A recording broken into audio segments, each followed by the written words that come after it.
Hey everyone, this is Troy Harper. Welcome to the Troya Marcia Cigar Review here at Harper Cigar Lounge in Kimball, Nebraska. This is the very first show or review, so welcome. Thanks for being here. All of you Italians out there, make sure you join in on this. You might appreciate this.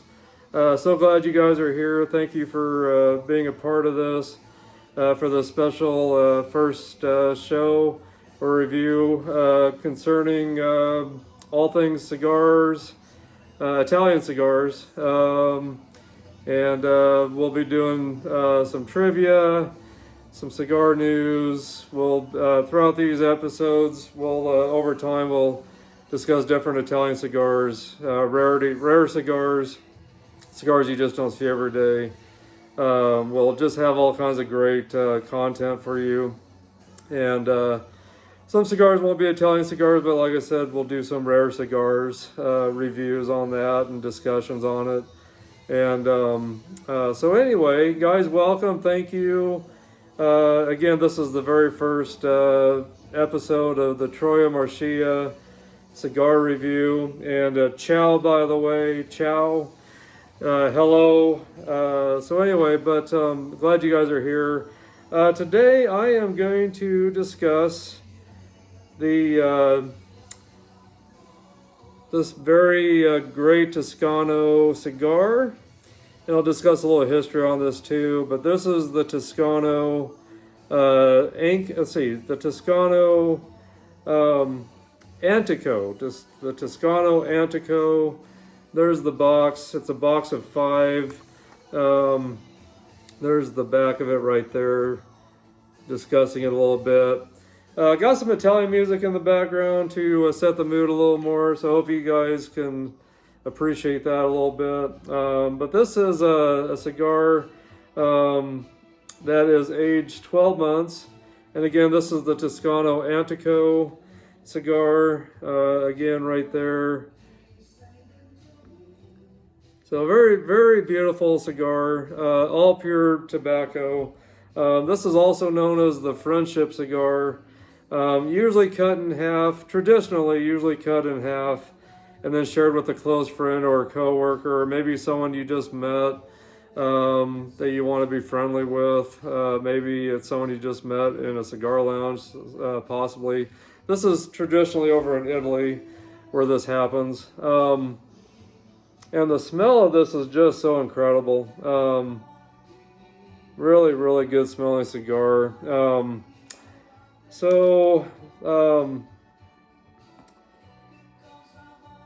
This is a 6x38 Cheroot cigar. It's kind of a long and skinny, kind of a figurado, almost kind of a shape to it. So almost kind of like a figurado to me. It reminds me of a figurado. It's thicker in the middle, and then it tapers off on both sides. The only thing about a figurado would be more rounded on both sides, or more come to a sharper end on both sides. But just kind of reminds me of a figurado somewhat. But this is a Cheroot considered 6x38. I believe is what it said. But yeah, 6x38. Yeah, 6x38 Cheroot. So, and this has again been aged for 12 months before they roll them. There's been some arguments with me that these are machine made. And getting onto the Toscano website, yes, there are some cigars that are machine made. So I guess that'll be my question: is this machine made or hand rolled? But what I gather on this, and I have smoked this, guys, by the way. I've smoked several of these, and they are just terrific. I would never know if they are machine made, but I have read that they are all tobacco, all pure tobacco. There's no additives or chemicals or anything added to it. It's a real tobacco binder, filler, and leaf wrapper on the outside, binder, filler. It's all pure tobacco. As you can see, I mean, if you can see that somewhat, to me it looks like it's all rolled tobacco. It doesn't look like anything mulched up or thrown in. It looks to me like it's all rolled. And from what I've read on the Toscano website, and from listening to reviews, everyone's been very happy with the cigar. And from what everyone discusses, it is hand rolled, or it is pure tobacco, whether it's hand rolled or machine made. But it is all pure tobacco, hand rolled or machine made. You guys let me know if what information you know on this. But I am very new to the whole Toscano cigar thing. I ordered these into my grocery store at Main Street Market here in Kimball, Nebraska, and they've been selling well so far. I've had good feedback from a few of my customers, and of course my meat cutters bought them. I've bought them. Me and my meat cutter Curtis smoked one together, and we just both thought it was just a lovely cigar. And the ash that built up on it was great. It built up great ash. Wasn't ash that like fell apart and flaked all the time. It would stay, and then we would, eventually ash it, but it would stay. So, which shows me that it's it is rolled in some way or the other. So, but anyway, just we both really loved it, and I can't wait to smoke another one. Which I plan on doing later today. I'll be smoking this again. During this podcast, I won't be smoking the cigars since I'll be, well, maybe sometimes I will, but today, for today anyway, I won't be smoking this. I'm up in our living room, so I thought I would do my review in the living room, so I could play some Italian music in the background. But anyway, I'll be looking at, over the winter time at least in my cigar lounge, I'll be doing reviews of my cigar lounge as well over the winter time. So more of the winter time I'll be smoking probably the cigars that I review during this show. And but in the summertime, I may even be out on my porch, smoking some of these out on my porch and doing a review on my porch. But today I'm inside in our living room upstairs. I'm not in my lounge right on the porch, so I won't smoke this today. But I will leave in the comments, again, how it turned out. I'll let you know how it all turned out and how it did for me again today.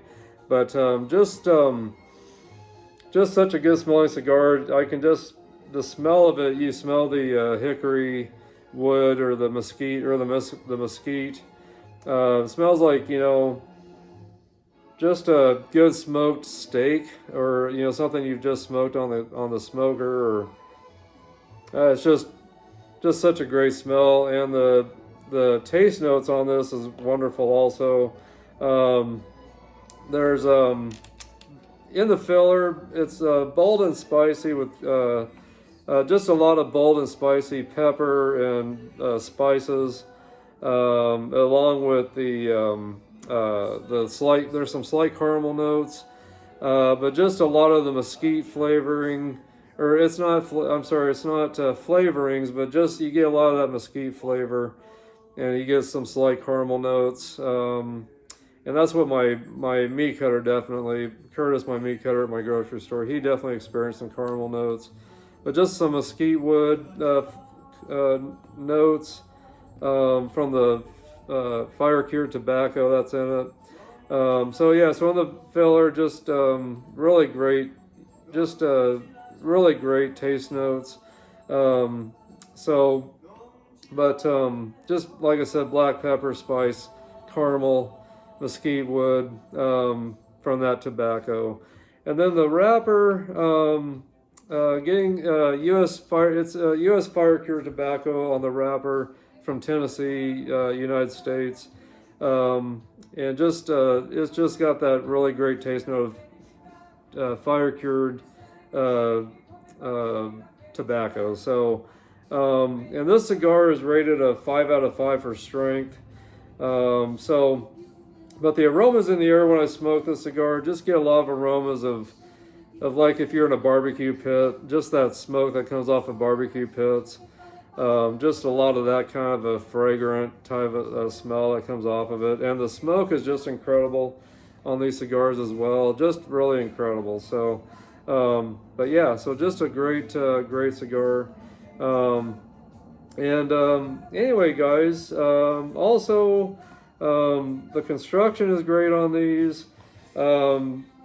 When smoking this, it's just been great. The cigar doesn't break or crack or anything like that. It really does well. The construction, it just really holds together well.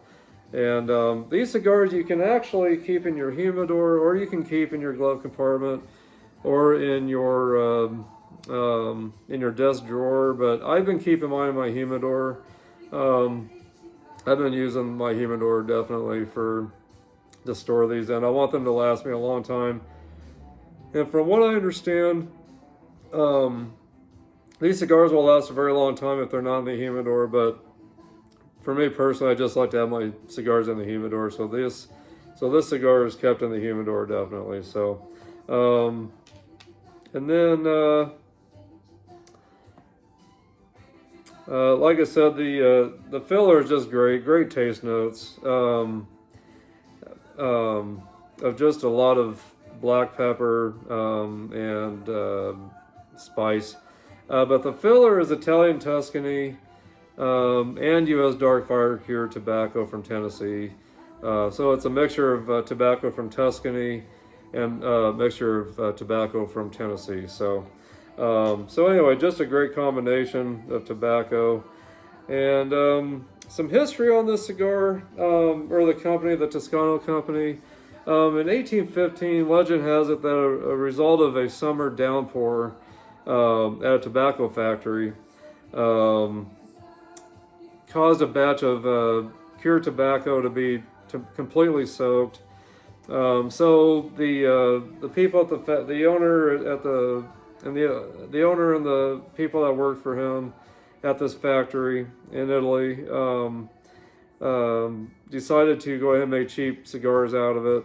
They allowed it to dry, and then they rolled it and made cheap cigars out of it. Well, they really ended up liking the taste of that cigar, and that's how the Toscano cigar was born. 3 years later, so that was in 1815 is when these cigars got wet. In 1818, 3 years later, Toscano cigars were put out on the market by Fernando III. He was the Grand Duke of Tuscany, and he let's see here.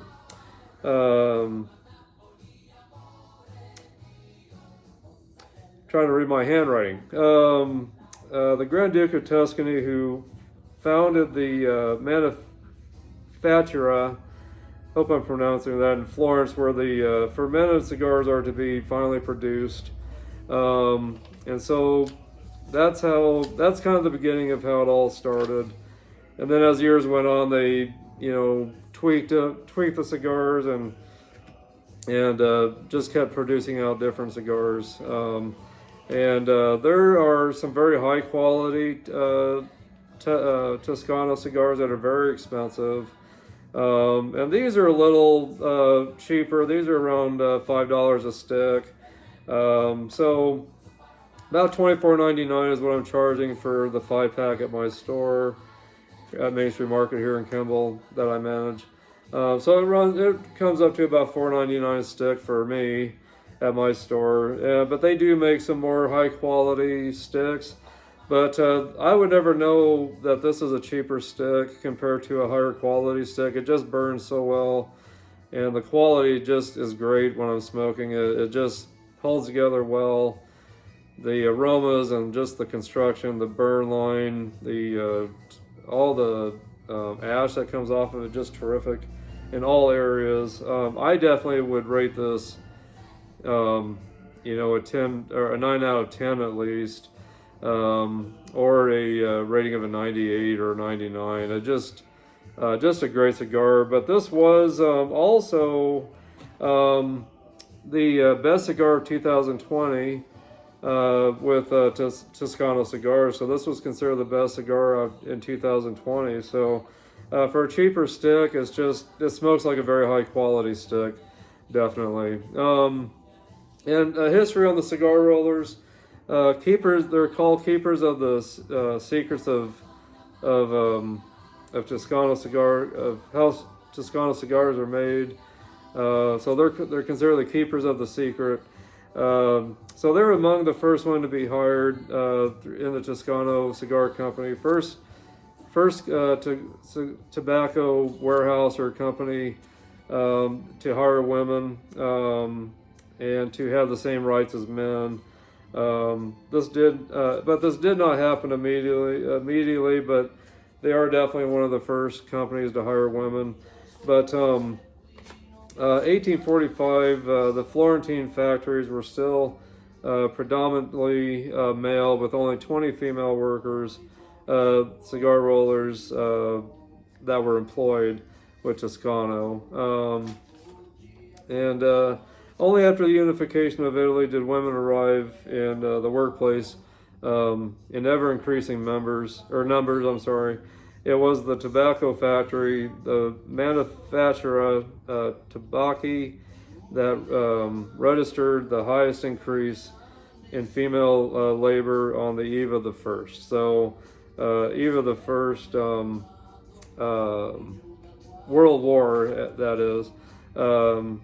So on the eve of the first World War, there were around 16,000 female employees in other Italian factories, and no other Italian factories could boast such big numbers, and the profession of the cigar roller began to be seen by 30. Let's see here. Oh gosh, guys, I gotta do better with my handwriting. The profession of the cigar roller began to be seen by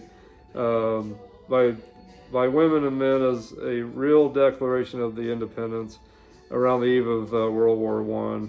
But a lot of the women were subjected, from what I read about on the Toscano website, a lot of the women were subjected to abuse and exploitation in the mid-20th century. So, but yeah, just some interesting history. So anyway, that's kind of my discussion on the cigar and the history of Toscano and the women workers. Very interesting to see that they were among the first to hire women rollers or employees, you know. So, let's see here, a little cigar news. Starting around February 10th is the lunar calendar. So if you celebrate the lunar calendar, and this information comes from halfwheel.com, around the lunar calendar year, cigar companies put out specialty cigars, limited cigars. One example is the La Galera Year of the Dragon, owned by Jose Jockey Blanco.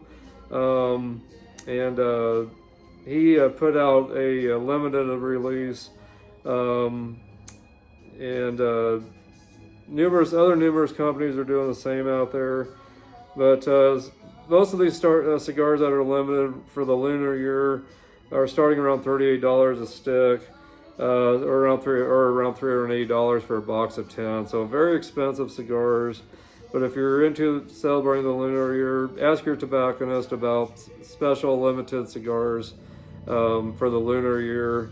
And again, one of the examples is the La Galera Year of the Dragon cigar. So ask your tobacconist about that if you're someone that celebrates the lunar calendar year. So anyway, so just a little bit of cigar news there. And a little bit of cigar trivia for you guys. If you remember, or if you listen closely, did I discuss that these needed to be humidified in a humidor, or not to be, or can they not be humidified? Can they be kept in dry? So if you remember what I discussed just a little bit ago in this podcast or this video, let me know in the comments if this needs to be humidified or not humidified. You let me know. Another little bit of trivia for you guys to answer. Can you take these cigars on an airplane if you're traveling? And can you carry a cigar cutter and lighter? You guys do some studying on that and let me know in the comments also.